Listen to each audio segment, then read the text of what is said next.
बिस्मिल्लाहिर्रहमानिर्रहीम। इय्याका नअबुदु व इय्याका नस्तईन। मेरे पाकिस्तानियों, मैं आज आपसे सिर्फ एक मौजू के ऊपर बात करना चाहता हूं, और वो जो कि अभी इलेक्शन कमीशन ने care taker chief minister Punjab का अनाउंस किया है। पंजाब का जो केयर टेकर चीफ मिनिस्टर है उसका नाम है मोहसिन नकवी। मैं मोहसिन नकवी पे तो आने लगा हूं। उससे पहले मैं अपनी सारी कौम से एक बात करना चाहता हूं कि देखिए, जो जमहूरियत होती है ना, जमहूरियत की बुनियाद इखलाकियात पे रखी जाती है। एक जमहूरियत के पास बंदूकें नहीं होती, उसके पास एक इखलाकी म्यार होते हैं, मोरालिटी होती है, मॉरल स्टैंडर्ड्स होती हैं। उसके ऊपर एक जमहूरियत खड़ी होती है। जिधर से हमने जमहूरियत लिया बरतानिया। अब बरतानिया के अंदर क्या होता है कि एक प्राइम मिनिस्टर सिर्फ झूठ बोलने के ऊपर हैरोल्ड मैकमिलन को रिजाइन करना पड़ता है। वहां की जमहूरियत का यह हालात है कि डेविड कैमरॉन भारी अक्सरियत से कंजर्वेटिव पार्टी में जीता हुआ था, प्राइम मिनिस्टर था। वो सिर्फ एक वोट हार जाता है ब्रेक्सिट के ऊपर, रिजाइन करना पड़ता है उसको कि मैं वो इखलाकी कुव्वत खो बैठा हूं हुकूमत करने के लिए। बोरिस जॉनसन भारी अक्सरियत से जीता। सिर्फ उसने एक ऑफिस के बाद एक पार्टी कर ली और उन्होंने कहा कि जी कानून आपने तोड़ दिया है, कि आपने ये कर दिया है कि जब सोशल डिस्टेंसिंग कोविड-19 में आपने लोगों को कहा हुआ था कि ना करें, तो आपने ऑफिस के बाहर कैसे इकट्ठे हो गए। उसके ऊपर उसको रिजाइन करना पड़ा, क्योंकि उसने कहा कि मैं इखलाकी कुव्वत खो बैठा हूं। उसकी पार्टी के लोगों ने कहा कि आपके पास वो अब जो इखलाकियात नहीं है, जो मेयार नहीं है, जो कि एक प्राइम मिनिस्टर को चाहिए। तो कहने का मकसद यह है कि जमहूरियत डंडे से नहीं चलती, करके बंदूकें रख के नहीं चलती। जमहूरियत चलती है इखलाकियात के ऊपर। अब मैं ये जो इन्होंने इलेक्शन कमीशन ने फैसला किया कि वो मोहसिन नकवी को बनाएंगे, मैं पहले जरा आपको समझा दूं कि ये हुआ क्यों था कि एक केयर टेकर चीफ मिनिस्टर आता क्यों था, या प्राइम मिनिस्टर क्यों बनता था। ये इसलिए बनता था कि 18वीं तरमीम में उन्होंने ये फैसला किया, ये पीपल्स पार्टी और नून लीग ने, कि देखें, जो भी हुकूमत बैठ के जब इलेक्शन करवाती है, हमारे में वो इखलाकी म्यार ही नहीं है। जिस तरह बरतानिया के अंदर वो कोई उनकी केयर टेकर नहीं आता, लेकिन वहां की इखलाकियात के स्टैंडर्ड्स इतने हैं कि वो समझते हैं कि वो साफ और शफाफ इलेक्शन करवा सकती है हुकूमत। वो बिल्कुल चीटिंग नहीं करेगी, वो किसी किस्म की धांधली नहीं करेगी, तो इसलिए वहां कोई जरूरत नहीं पड़ती केयर टेकर की। लेकिन पाकिस्तान की बदकिस्मती यह है कि हमारी जमहूरियत के म्यार इतने गिर चुके हैं कि किसी को इत्मीनान ही नहीं है कि कोई फ्री एंड फेयर इलेक्शन करवा सके जब तक कि केयर टेकर ना आए। तो केयर टेकर का मकसद क्या था कि वो एक न्यूट्रल अंपायर बनेगा, वो ऐसे एक गवर्नमेंट बनेगी जो कि किसी की फेवर नहीं करेगी, वो साफ और शफाफ इलेक्शन करवाएगी। ये बुनियादी वजह थी केयर टेकर गवर्नमेंट बनाने की। तो हमें नाम दिए। मैं आपको नाम बताऊं कि हमने किसके नाम दिए। हमने वो नाम दिए जो हम समझते थे कि क्रेडिबल हैं, ईमानदार हैं, दयानतदार हैं, जिनमें वो अमानतदारी होगी कि वो इलेक्शन ठीक करवा सकें। तो हमने एक नासिर खोसा साहब को चुना। नासिर खोसा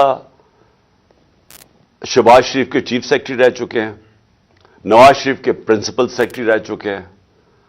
तो हमने ये बड़ी अच्छी तरह उनको जानते हैं, उनका सारी ब्यूरोक्रेसी में उनका नाम है। तो हमने समझा कि ये एक ऐसा नाम है जो कि उनको भी पसंद होगा, यानी उसके ऊपर कोई इतराज नहीं होगा। फिर अगला नाम हमने अहमद सुकेरा का चुना। अहमद सुकेरा इस वक्त कैबिनेट सेक्रेटरी हैं, सबसे इंपॉर्टेंट, बल्कि दूसरी तीसरी इंपॉर्टेंट पोजीशन है शहबाज शरीफ की गवर्नमेंट में, और वो भी रिटायर होने वाले हैं, वो उनके कैबिनेट सेक्रेटरी हैं। हमने सोचा कि वो भी एक ईमानदार, एक ऐसा इंसान है जिसके ऊपर कोई शक नहीं होगा, वो भी न्यूट्रल अंपायर बनने के काबिल होगा। और फिर हमने एक और चुना, जो मैं तो उनको जानता नहीं, लेकिन मैं आप उनको नाम बता दूं कि हमने ये भी उनके चीफ सेक्रेटरी रह चुके हैं, नवीद अकरम चीमा उनके शहबाज शरीफ के चीफ सेक्रेटरी रह चुके हैं। तो हमने अपनी तरफ से बड़ी दयानतदारी से ऐसे नाम चुने जो हम समझते थे कि उनको भी एक्सेप्टेबल होंगे। इन सब को मुस्तरद कर दिया। जिस आदमी का नाम लिया वो है मोहसिन नकवी। अब मैं मोहसिन नकवी के आने से पहले मैं आपको बताऊं पख्तूनख्वा में क्या हुआ। हमें जेयूआई ने नाम दिया आजम खान।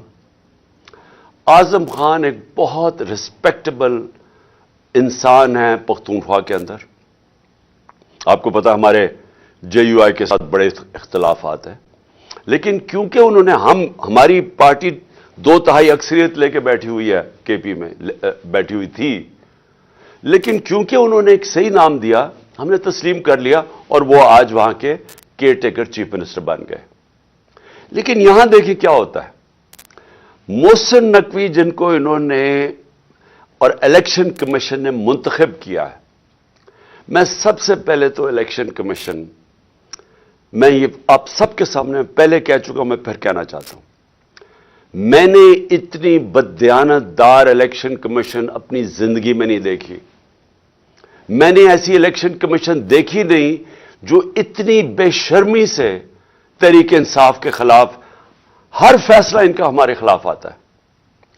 हर बारी हम अदालत में जाते हैं, ये हमारे खिलाफ फैसला करते हैं, हम अदालत में जाते हैं और अदालतें इनके फैसले को ओवरटर्न करती है, कि कहने का मतलब कि इन्होंने गलत फैसला किया हमारे खिलाफ। ये 8 या 9 दफा हो चुका है। उसके अलावा इन्होंने जो तोशाखाना का केस किया है, जो इन्होंने फॉरेन फंडिंग केस ये है कि इन्होंने जो अनाउंसमेंट की कि क्या फॉरेन फंडिंग थी, वो उसको चेंज भी किया, प्रोहिबिटेड फंडिंग।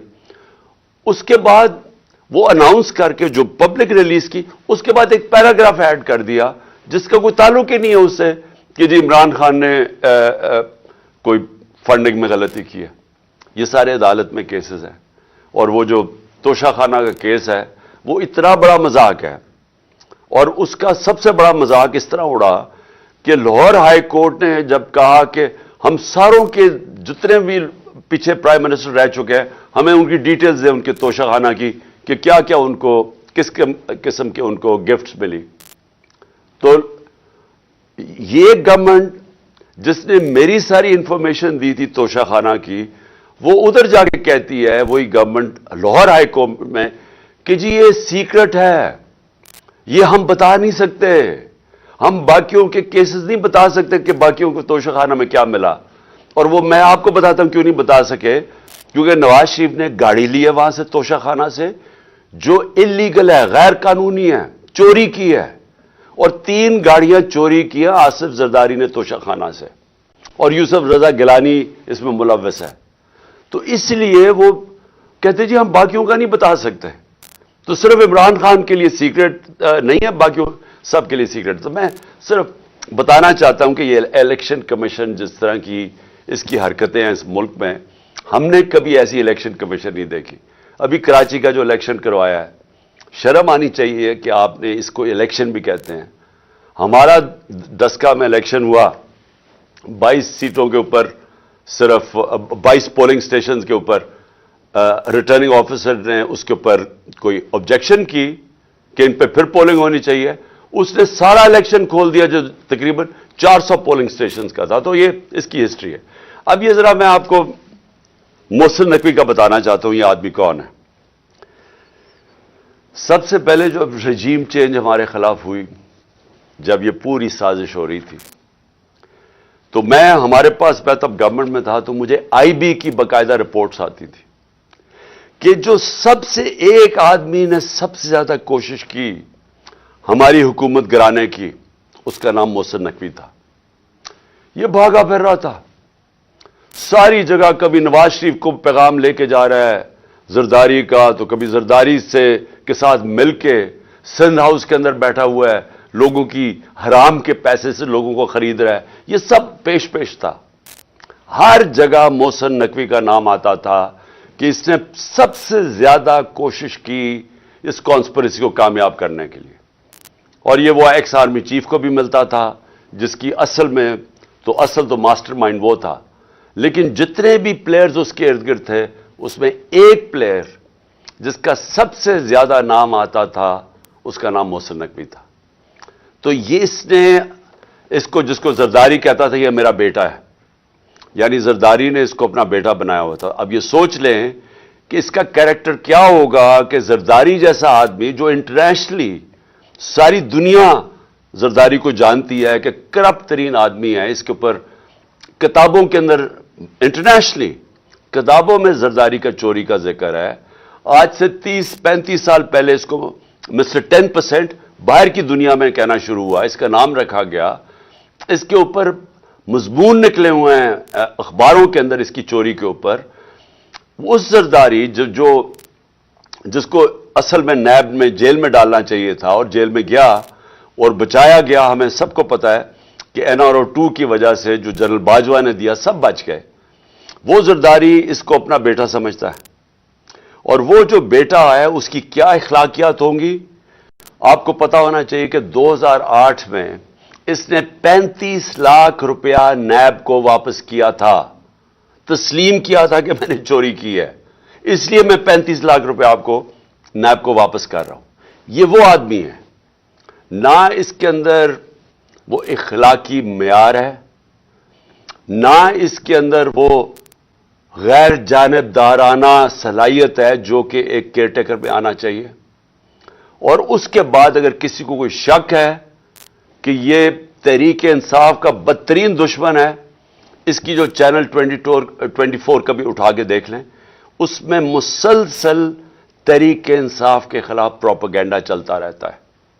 کوئی بھی جانتا ہے، صحافت میں سب جانتے ہیں کہ یہ ہمارا بدترین دشمن ہے، سیاست میں سب جانتے ہیں، اور ہمیں سارا پتہ ہے کہ رجیم چینج کے اندر جب ہماری حکومت گرانی تھی اس کا کتنا بڑا ہاتھ تھا.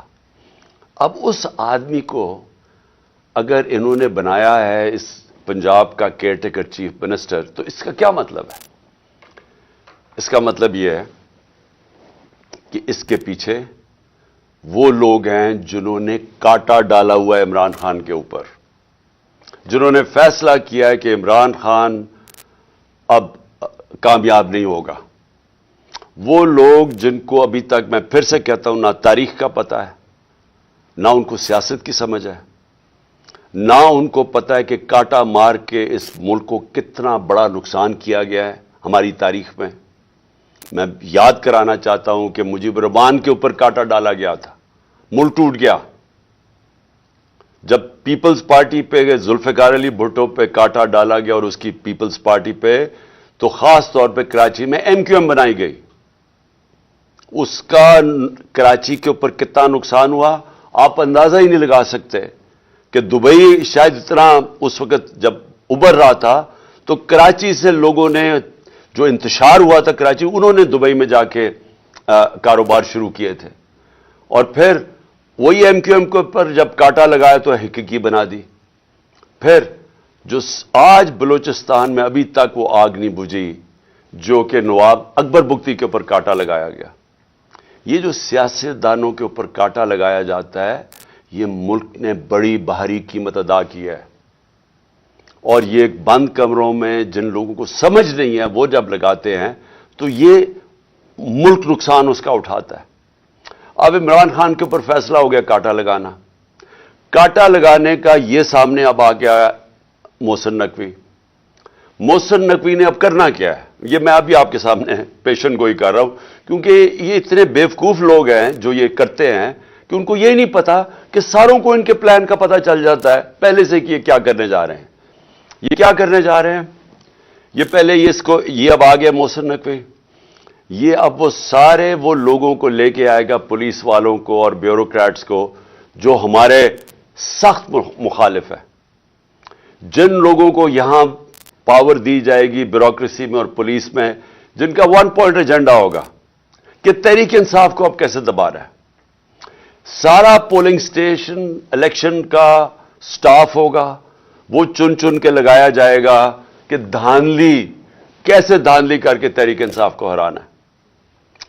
इनको खौफ आया हुआ है, पता है इनको कि इस वक्त तहरीक इंसाफ की मकबूलियत पाकिस्तान में क्या है, और इनको पता है कि ये इलेक्शन के जरिए अब हमें हरा नहीं सकते, इसलिए इलेक्शन करवाना नहीं चाहते, इलेक्शन को डिले करते रहेंगे।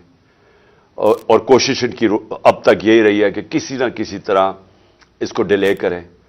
लेकिन अगर जब भी इलेक्शन होगा तो इन्होंने, जब सारे अंपायर भी अपने होंगे, स्टाफ भी अपना होगा, हर चीज इलेक्शन कमीशन तो पहले इनकी है, तो जब ये पूरा, जब तक जीत नहीं सकेंगे ये इलेक्शन नहीं होने देंगे।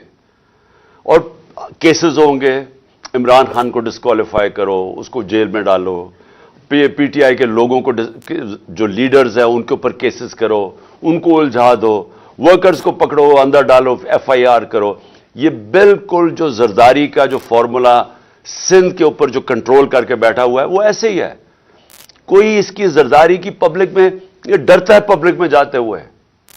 इसकी पीपल्स पार्टी की ये मकबूलियत है कि सैलाब के दिनों में लोगों के सामने नहीं निकल सकते थे और अभी भी नहीं निकल सकते, लेकिन इनका काम यह है कि पैसा चलाओ, खौफ, हरासा, एफआईआर, गुंडों से लोगों को डराओ और फिर खुल के धांधली करो, और कोई उनको पूछने वाला नहीं, क्योंकि इलेक्शन कमिश्नर इनके अपने लोग बैठे हुए हैं।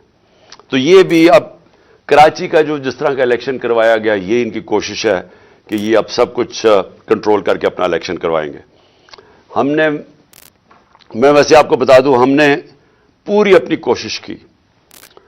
हमने ये कोशिश की कि हमारा मुल्क मुश्किल, जब हमारी गवर्नमेंट गिराई गई तो हमने कोशिश की कि हम हर तरह अपने मुल्क में इंतशार ना होने दें। हमने आइन के बीच में रह के सब कुछ किया। हमने आइन के बीच में रह के अपनी सारी जितने जलसे जुलूस किए, हमारे कोई 65 से ज़्यादा जलसे मैंने किए, और पाकिस्तान की तारीख में सबसे बड़े जलसे हुए, पुरअमन रहे, कभी इतनी बड़ी पब्लिक नहीं निकली, लेकिन हमने किसी किस्म का इंतशार नहीं होने दिया। 2 दफ़ा हमने मार्चेस की, लॉन्ग मार्च। एक दफ़ा 25 मई को इन्होंने हमारे ऊपर शदीद जुल्म किया, और हमें है कि अब खौफ है कि अभी वही लोगों को जिन्होंने जुल्म किया था उनको फिर वापस पंजाब में लेके आएंगे। इन्होंने हमारे पर जुल्म किया, इंतशार किया, और अगर मैं 26 की सुबह को लॉन्ग मार्च ना खत्म करता तो हम सबको पता था कि खून खराबा होगा। उसकी वजह से हम पीछे हट गए। फिर हम 26 नवंबर को निकले, जब हम पिंडी में गए, लाखों लोग थे। अब सिर्फ और सिर्फ यह करना था कि हम इस्लामाबाद की तरफ निकल जाते तो इंतशार शुरू हो जाना था। गवर्नमेंट संभाल ही नहीं सकती थी इतनी पब्लिक को। लेकिन हमने फैसला किया कि हम सिर्फ अपने आइन और कानून के बीच में रहेंगे, कोई इंतशार ना पाकिस्तान में फैले। उसके बाद अपनी गवर्नमेंट्स हमने गिराई। ये कभी भी नहीं, मुझे बताएं, कोई पाकिस्तान की तारीख में किसी ने अपनी गवर्नमेंट्स गिराई हो। यानी आप 60% पाकिस्तान में पावर में बैठे हों और आप फैसला करें हम गिराएं। क्यों गिराई हमने? क्योंकि मेरा ये ईमान है, मेरी सारी अकल मुझे बता रही है कि अगर इस मुल्क में साफ और शफाफ इलेक्शन ना हुए, ये मुल्क उधर जा रहा है जो हम सबके हाथ से निकल जाएगा। मुझे खौफ यह है कि ये श्रीलंका की तरह यहां सड़कों पर इंतशार होगा। बिल्कुल उस तरफ पाकिस्तान जा रहा है। कभी पाकिस्तान की तारीख में ऐसी माशी हालात नहीं थे जो आज हैं। और माशी हालात क्यों हैं? क्योंकि उन चोरों को ऊपर बैठा दिया जो 30 साल से इस मुल्क को लूट रहे थे। इनके 30 सालों में पहले हिंदुस्तान आगे निकला पाकिस्तान से, फिर बांग्लादेश निकला। तो इनके पास तो कभी भी वो सलाहियत नहीं थी जिन लोगों ने मुल्क को पहले माशियत तबाह की हो, क्योंकि बैंकरप्ट था पाकिस्तान 2018 में जब हमारी हुकूमत आई है। उधर से हमने उठाई हुकूमत, और इन्होंने आते साथ ही अपने केसेस माफ करवाए, अरबों रुपए के करप्शन केसेस माफ, गवर्नमेंट नीचे ले आए। आज हमारा मुल्क उधर खड़ा है जिधर پاکستان کی تاریخ میں کبھی اتنے مشکل معاشی حالات نہیں تھے جو آج پاکستانیوں کے ہیں. اس لیے ہم نے کوشش کی کہ کوئی انتشار نہ ہو. اس لیے ہر جگہ ہم آئین کے بیچ میں رہے, اور ہم نے اپنی گورنمنٹس اس لیے گرائیں کہ ہم نے کہا کہ الیکشن کی طرف جائیں گے. کیونکہ کسی نے بھی اگر ملک کو اس دلدل سے نکالنا ہے, پہلی چیز صاف اور شفاف الیکشن ہے. اب یہ جو انہوں نے کر دیا ہے, اس سے تو صاف اور شفاف الیکشن نہیں ہونے لگے, اس سے تو ملک میں انتشار ہونے لگا ہے. یہ جو کرنے جا رہے ہیں, اگر ان کا خیال ہے کہ ان الیکشن سے ملک کو فائدہ ہوگا,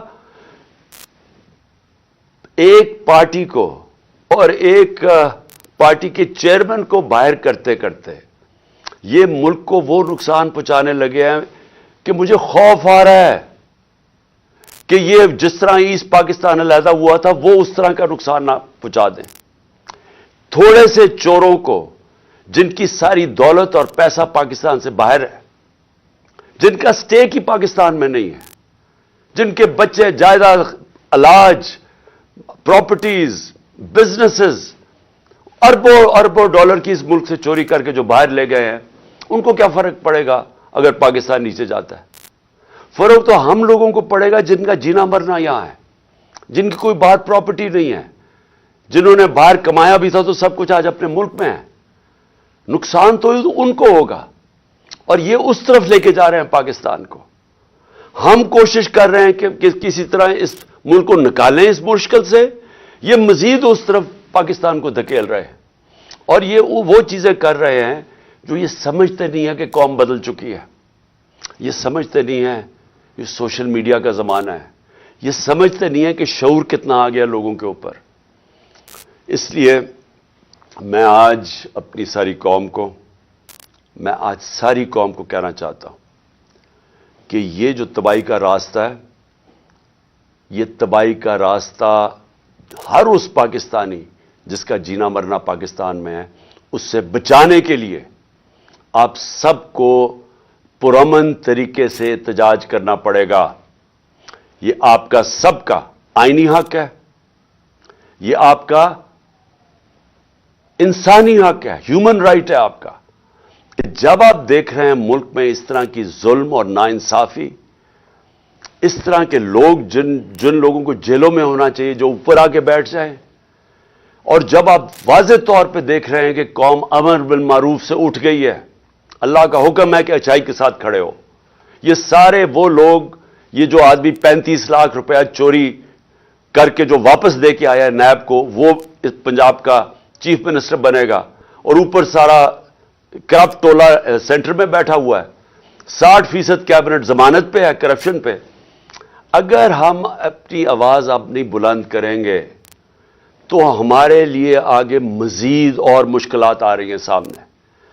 اپنے آپ کو, اپنے ملک کو, اپنے بچوں کے مستقبل کو بچانے کے لیے میں کل مظاہرہ شروع کر رہا ہوں. میں نے کہا کہ میری مظاہرہ کریں, ہم پرامن احتجاج کریں. یہ جو الیکشن کمیشن ہے یہ محسن نقوی کو لے کے آیا ہے, ہم لاہور میں احتجاج کریں گے.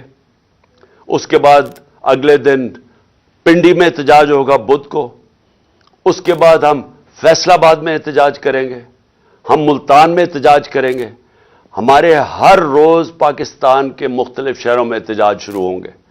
ہم بالکل اس آدمی کو تسلیم نہیں کرتے. ہم بالکل اس الیکشن کمیشن کو, جس نے اس طرح کے آدمی کو لے کے آئے ہیں, ہم الیکشن کمیشن کو ہم سمجھتے ہیں کہ ان سے زیادہ اس ملک کو نقصان کسی نے نہیں پہنچایا جو الیکشن کمیشن پہنچا رہی ہے, اور اس کو چیف منسٹر بنا کے اس سے بھی بڑا نقصان پہنچایا ہے. ہم عدالت میں بھی جا رہے ہیں. ہم سب سے پہلے تو عدالت میں جا کے پوچھیں گے کہ جب گورنر کے واضح طور پہ گورنر کو جب آئین کہتا ہے کہ جیسے ہی آپ حکومت, جیسی ایک حکومت مستعفی ہوتی ہے, جیسے ہی ہماری اسمبلیز ہم نے ڈیزالو کی, تو 48 گھنٹے کے اندر اس کو ڈیٹ دینی پڑتی ہے کہ کس دن الیکشن ہوگا. ابھی تک نہ گورنر پنجاب نے ڈیٹ دی ہے, نہ گورنر پختونخوا نے ڈیٹ دی ہے الیکشن کی. الیکشن ہونا چاہیے رمضان سے پہلے, اور ہم اب عدالت میں جائیں گے اس چیز کے اوپر بھی کہ ہمیں ڈیٹ چاہیے الیکشن کی، کیونکہ یہ آئین واضح ہے، 90 دن کے اندر الیکشن ہونا چاہیے جب اسمبلیز ڈیزالو ہوتی ہیں، ابھی تک کیوں نہیں ہوئی؟ تو ہم اس کے لیے عدالت میں جا رہے ہیں، اور ہم یہ محسن نقوی کی اپوائنٹمنٹ کے اوپر بھی عدالت میں جا رہے ہیں کہ اگر الیکشن کمیشن نے اسی طرح کا آدمی اپوائنٹ کرنا تھا تو کدھر گئی کہ غیر جانبدار چیف منسٹر ہونا چاہیے تھا کیئر ٹیکر گورنمنٹ کا، اور اس کی بالکل انہوں نے خلاف ورزی کی ہے۔ یہ وہی ایک ایجنڈا چلا آ رہا ہے کہ کسی طرح ریڈ لائن ڈرا کر کے تو کسی طرح عمران خان اور طریق انصاف کو ہٹایا جائے، اور تاکہ کسی نہ کسی طرح یہ چور ایک کراچی کی طرح دھاندلی کر کے پھر سے اس ملک پر مسلط ہو جائے۔ میں پھر سے آپ سب کو دعوت دیتا ہوں، میں آپ کو اس لیے دعوت دے رہا ہوں کہ آپ نے اپنے مستقبل کے لیے نکلنا ہے، یہ بہت ضروری ہے آپ کے لیے۔ اس طرح کے لوگ آپ کے اوپر مسلط ہو گئے، یا ملک میں الیکشن سے کوئی فائدہ نہیں بلکہ اب نقصان ہونے جا رہا ہے، اور آپ کو نکلنا چاہیے اس لیے کہ اگر ہم یہ تسلیم کر جاتے ہیں، یہ ناانصافی، ہم ایک ایسے آدمی کو تسلیم کر جاتے ہیں جو ایجنڈا کے اوپر آیا ہوا ہے، جو آصف زرداری خود کہتا ہے میرا بیٹا ہے، یہ اس کا بیٹا، اور یہ پی ڈی ایم کے ساتھ مل کے جس نے ہماری حکومت سازش کر کے گرائی تھی، اگر یہ آ کے بیٹھ جاتا ہے اور ہم چپ کر کے تسلیم کر لیتے ہیں تو ہمارے میں اور بھیڑ بکریوں میں کوئی فرق نہیں ہوگا۔ اس لیے آپ سب نے نکلنا ہے کل سے میں انشاءاللہ لاہور نکلیں گے، اور پھر سے میں کہہ رہا ہوں پرسوں ہم پنڈی میں نکلیں گے۔ پاکستان زندہ باد۔